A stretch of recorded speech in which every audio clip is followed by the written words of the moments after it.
Salut, je suis content de te retrouver pour ce nouvel épisode. Aujourd'hui, on va aborder une question un peu délicate.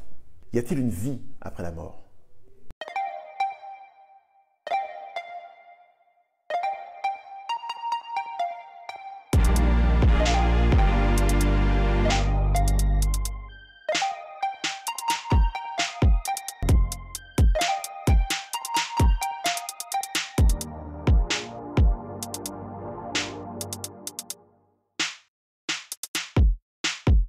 D'après ce que nous enseigne la Bible, il y a une vie après la mort. Cette vie, c'est tout le message de la Bible. Dire à l'humanité qu'il y a de l'espoir, il y a de l'espérance. La vie ne se résume pas à venir au monde, à souffrir et à mourir. Dans le message de la Bible, venir au monde, vivre, c'est avoir l'opportunité de croiser Dieu sur sa route.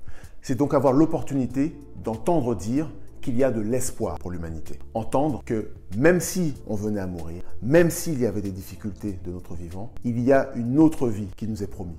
Parce que Jésus revient bientôt. Lorsque Jésus reviendra, il y aura naturellement des croyants vivants qui attendaient cet événement depuis qu'ils ont cru et qui enfin le verront se réaliser. Mais il y a aussi des croyants qui sont morts dans la foi sans avoir vu l'avènement du Christ se réaliser. Et la Bible nous enseigne que les morts qui ont cru ressusciteront et que, avec les vivants qui ont la foi, tous monteront ensemble à la rencontre du Seigneur.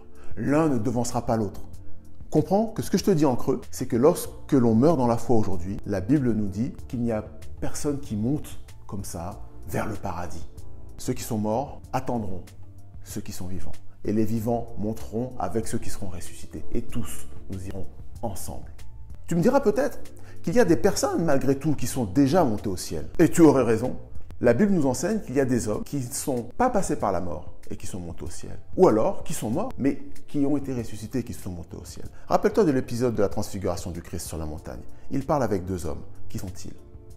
Moïse et Élie. Moïse, lui, est mort aux portes de Canaan. Mais alors que Satan disputait son corps, le Seigneur ne l'a pas permis. Et Moïse le revoilà, plusieurs siècles après, auprès du Christ, pour le réconforter et l'encourager.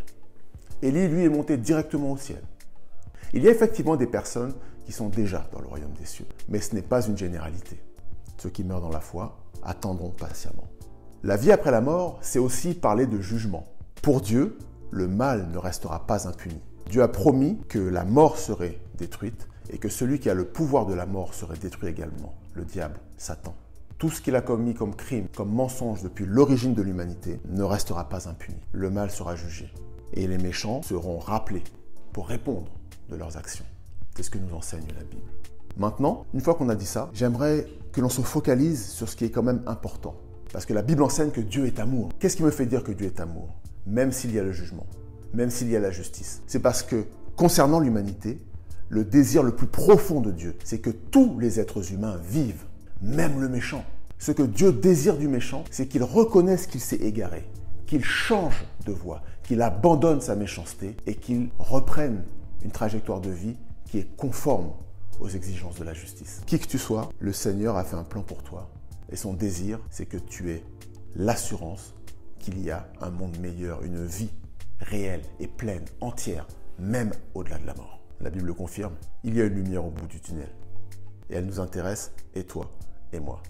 Si tu le souhaites, n'hésite pas à partager des pensées encourageantes sur cette vie que Dieu nous promet après la mort. On t'attend dans les commentaires. Et moi, je te donne rendez-vous pour un prochain épisode.